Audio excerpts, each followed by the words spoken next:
Assalamualaikum warahmatullahi wabarakatuh. Terima kasih ketemu lagi dengan Wong Desa, Wong Ompong. Alah.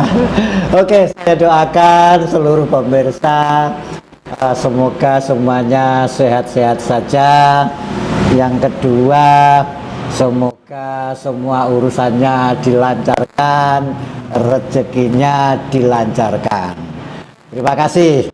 Nah, untuk kali ini saya ingin membahas terkait dengan situasi menjelang debat terbuka pertama calon bupati dan wakil bupati Kediri yang akan dilakukan oleh KPU Kabupaten Kediri nanti malam tanggal 24 Oktober 2024. Nah, ini kenapa demikian? Menurut saya sangat penting karena sejak beberapa hari belakangan tampaknya situasinya semakin memanas.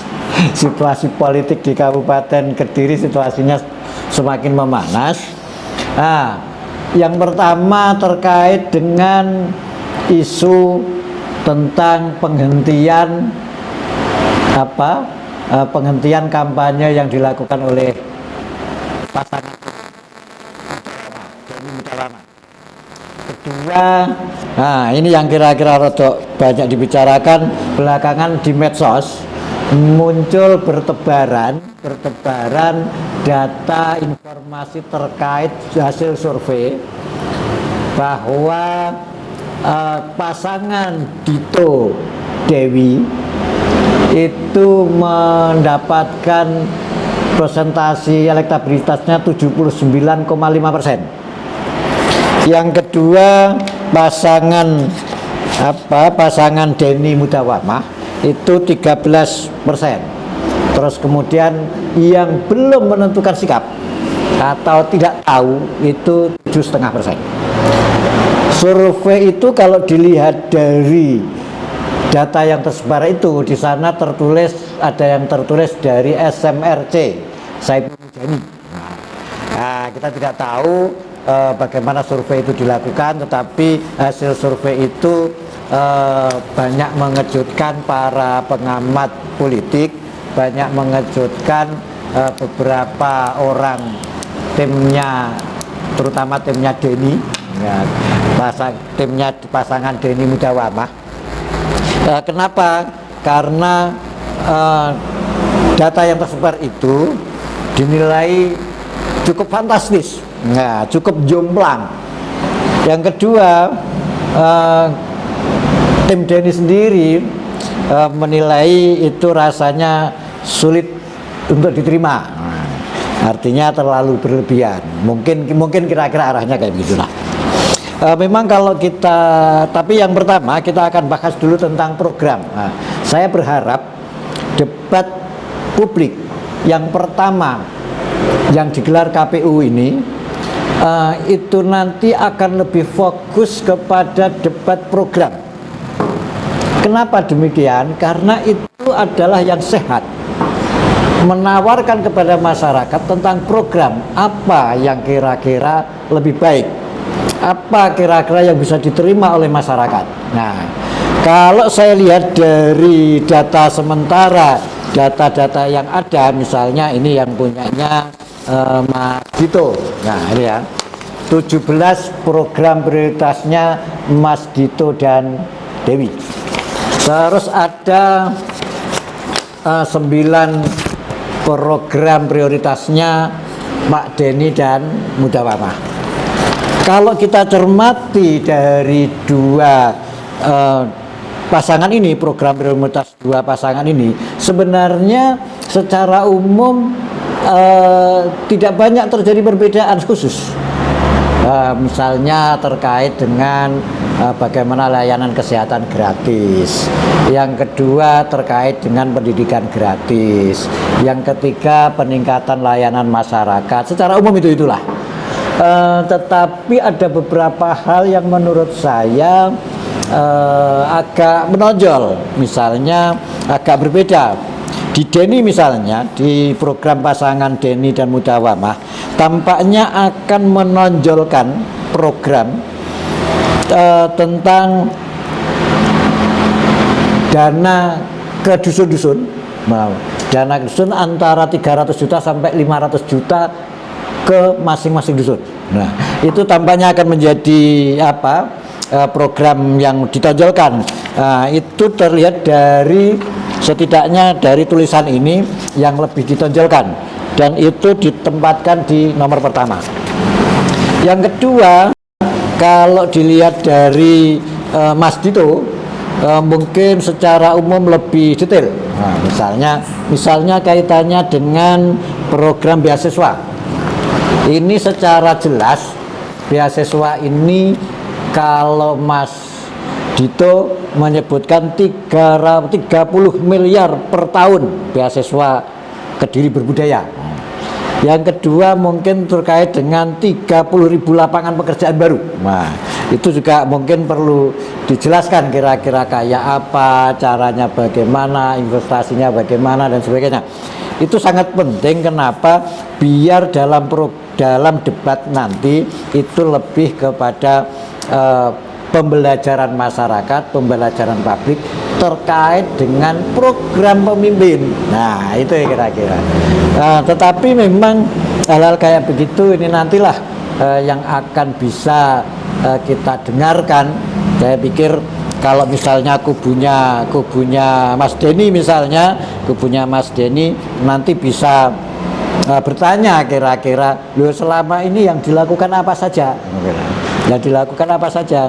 Terus kemudian kayak begini nyatanya prakteknya kayak apa? Itu mungkin perlu ditanyakan atau lebih didetailkan lagi beberapa programnya Mas Dito.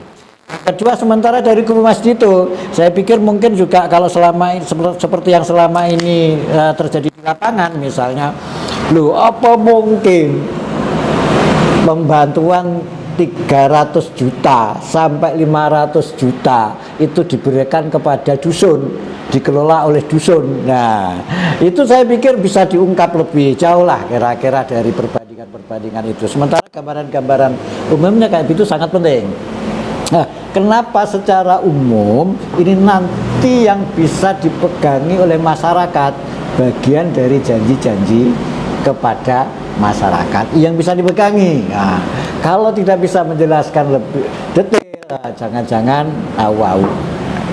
Memang mungkin kaitannya dengan program-program yang turun ke desa, turun ke dusun, ini sedang dalam tren. Nah, baik misalnya hal seperti itu sebenarnya juga terjadi di kota.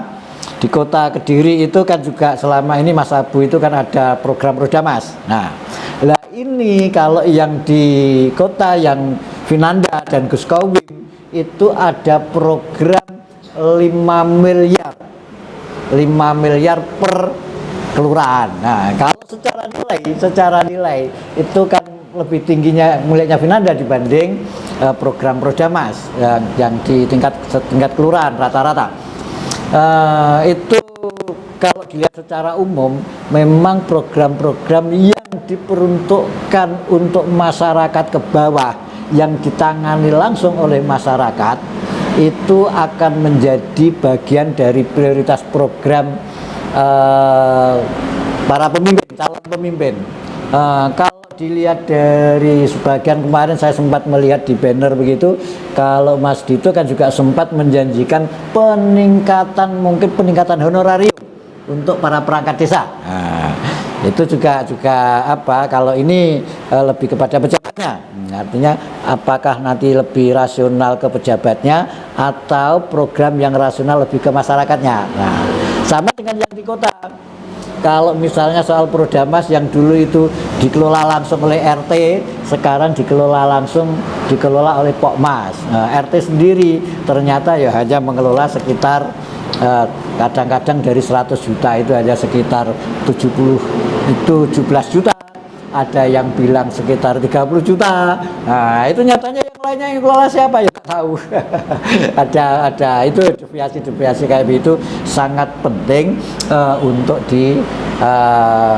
disampaikan pada saat debat terbuka. Yang kedua kaitannya dengan yang ini lagi rame ini ya, banyak WA yang masuk ke tempat saya. Kaitannya dengan ini kaitannya dengan hasil survei Saiful Mujani SMRC. Nah, bahwa Dito itu mendapatkan secara presentatif elektabilitasnya 79,5. Denny Mudawama hanya 13%, sedangkan yang belum mengetahui itu 7,5%. Gambaran itu dinilai agak saya sendiri juga ragu-ragu ini apakah ini betul. Pertanyaannya bukan sekedar persoalan ragu-ragu, tetapi survei yang dilakukan itu narasumbernya siapa, nah sampelnya siapa, nah, itu jadi pertanyaan background dari sampel itu. Berdasarkan data Pilkada 2020, ketika Dito Dewi, ya ini masih tetap di pasangannya, Dito Dewi itu melawan Bumbung Kosong, itu dia hanya mendapatkan 76,5%. Sedangkan Bumbung Kosong itu mendapatkan 23,5%. Nah, itu artinya ini ada lawan. Nah, mungkin saya pikir juga agak masuk akal juga lah, makanya agak masuk akal juga kelompoknya Denny kalau itu dilakukan, atau mungkin beberapa pengamat itu juga meragukan hasil survei itu. Di realitas lapangan ya, karena ini lawannya ada lawannya, bukan melawan Bumbung Kosong. Yang kedua, indikator yang lainnya, ini Dito dinilai memiliki beberapa kelemahan, kekurangan yang terjadi. Yang pertama, kursi PDIP, mungkin sebagai salah satu ukuran, meskipun ini tidak bisa dijadikan sebagai patokan. Secara umum kursi PDIP itu turun di DPRD Kabupaten Kediri saat Dito itu menjabat sebagai Bupati Kediri, yakni dari 15 kursi menjadi 13 kursi. Yang kedua, kalau dilihat dari medsos, nah data medsos itu yang terutama TikTok yang banyak masuk ke bersebentaran, itu banyak sekali kelompok-kelompok Nahdliyin di berbagai kecamatan yang dulunya pendukung Dito pada tahun 2020, Pilkada 2019-2020 itu deklarasi mendukung Denny. Ya, ini yang kedua, wakilnya Denny ini Mudawamah itu ketua Muslimat. Nah, informasi yang masuk ke saya, informasinya ini NU lagi solid-solidnya. Waduh. Selama ini yang namanya NU itu selalu pecah. Enggak ada yang namanya NU kok di siji suaranya itu tidak ada. Tetapi keyakinan mereka memang tetap pecah. Hanya soliditasnya, presentatif perpecahannya hari ini dinilai cukup kecil. Nah, itu saja gambaran-gambarannya, sehingga nanti kira-kira kayak apa hasilnya, dari apakah sama atau serupa dengan survei yang dilakukan oleh Saiful Mujani, atau akan sangat berbeda dengan hasil surveinya Saiful Mujani. Karena kelompoknya Denny sendiri, beberapa orang yang saya temui itu juga yakin bisa menang, hanya presentatif keyakinan kemenangannya tidak setinggi kelompoknya Dito Dewi. Nah, kelompoknya Dito Dewi itu meyakini bisa menang antara 70 sampai 80%, sedangkan kelompoknya Denny Mudawamah meyakini bisa menang itu paling-paling ya sekitar 55%, maksimal di 60%. Nah, itu nanti apakah mana yang benar, pembuktiannya berada nanti setelah pilihan. Nah, debat publik nanti malam yang digelar oleh KPU mungkin bisa saja akan mengubah situasi, bisa saja akan mempengaruhi, tetapi secara pribadi saya sendiri tidak begitu yakin bahwa debat publik itu mempengaruhi. Tetapi ini sangat penting